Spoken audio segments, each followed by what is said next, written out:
अस्सलाम वालेकुम दोस्तों, तुम देख रहे हो अपना पंजाब टीवी। मेरा मेज़बान अफसाल अहमद।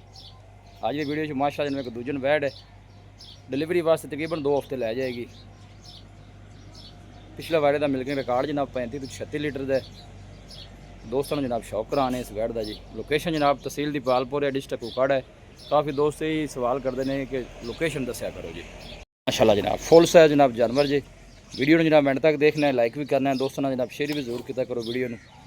जर्सी जो माशाअल्लाह जनाब वैड क्रॉस जे ते ए बैक साइड तो जनाब आर्डर चेक करना है। बड़ा खूबसूरत माशाअल्लाह जनाब जानवर का आर्डर बैरांजा देने किन्ने को लै जैसे तकरीबन जनाब हफ्ता लै जैसे। पिछले वाड़े का जो मिल्किंग रिकॉर्ड जी इस वैड का वो मालकां का कहना है 35 तो 36 लीटर का आर्डर जिन्ना है वैड का इन्ना इंशाअल्लाह जो जनाब आर्डर और बनावेगी।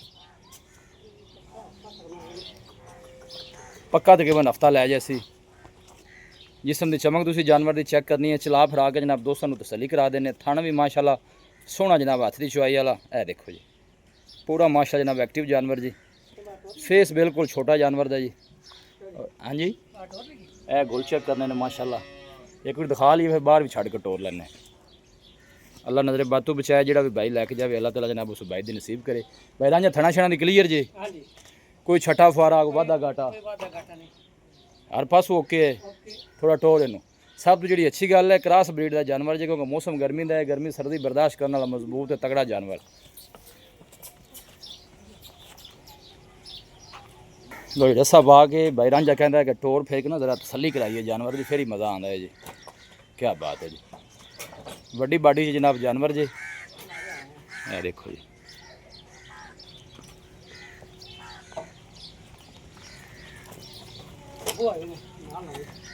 बहुत ना ला देने। लो जी खुली जगह जनाब दोस्तों को चला फरा के जनाब मजीद भी तसली करा देने। सिर तो लैके पुछल तक एक लैवल जनाब जानवर का माशाअल्लाह। क्या बात है जी। अल्लाह नजर बातों बचाए जो भी भाई लैके जाए अल्लाह ताला जनाब उस भाई की नसीब करे जी। चीज़ लैनी देनी जी जनाब एक नसीब की गल होंगी है, लेकिन माशाअल्लाह का जनाब कमेंट लाजमी किया करो। दोस्तों की खातर जनाब मेहनत करके जनाब वीडियो लाई दी है।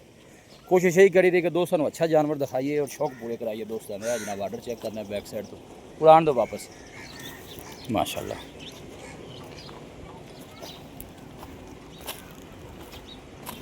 भाई रांझा की मुल की वैट का 8 लाख रुपया मुल है। फाइनल किन्ने की देनी है? मुल तो फिर जहरी गल होंदे रहंदे ने। जानवर तेरा चंगा है माशाअल्लाह, इहदे कोई शक नहीं। 7,80,000 रिकॉर्ड तुसीं पिछले वाड़े दस्या 35 तो 36 लीटर की चुवाई 3 टाइम करो। 3 टाइम की चुवाई च ठीक है। लो जी 3 टाइम की चुवाई च पिछले वाड़े का मिल्किंग रिकॉर्ड 35-36 लीटर का। दिन पक्के किन्ने को लै जैसे?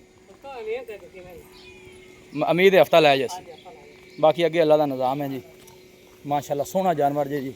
अल्लाह नजरे बातों बचाए जो भी भाई लैके जाए अल्लाह ताला जनाब उस भाई की नसीब करे। चल करमा लिए उस अंदर बस छड़ दे 7,80,000 जनाब भाई रांझे ने फाइनल किया। मजीद भी इंशाअल्लाह को भाई मौके पर आएगा तो मुहब्बत प्यार इंशाअल्लाह जनाब जरूर कराया जाएगा। बाकी थना छना की माशाअल्लाह जनाब क्लीयर जे सोने वांगू माशाअल्लाह। रबता नंबर जनाब जो 0301 45 52 144 0301 45 52 144। व्हाट्सएप भी जनाब इस नंबर पर मौजूद है। कोई भाई जनाब जानवर परचेज करना चाहे इस नंबर पर जनाब रबता कर सकता है। माशाअल्लाह खूबसूरत बॉडी से जनाब जानवर। लोकेशन एक दफ़ा दोस्तों फिर शेयर कर दें, तहसील दीपालपुर जी डिस्ट्रिक्ट कुकाड़ा जनाब लोकेशन है। दिन तकरीबन जनाब 8 से 10 कट दिए। मिलेंगे जनाब एक अच्छी और लाजवाब वीडियो के नाल। अपने मेज़बान अफसाल अहमद दो इजाज़त। अल्लाह ने कुर्बान।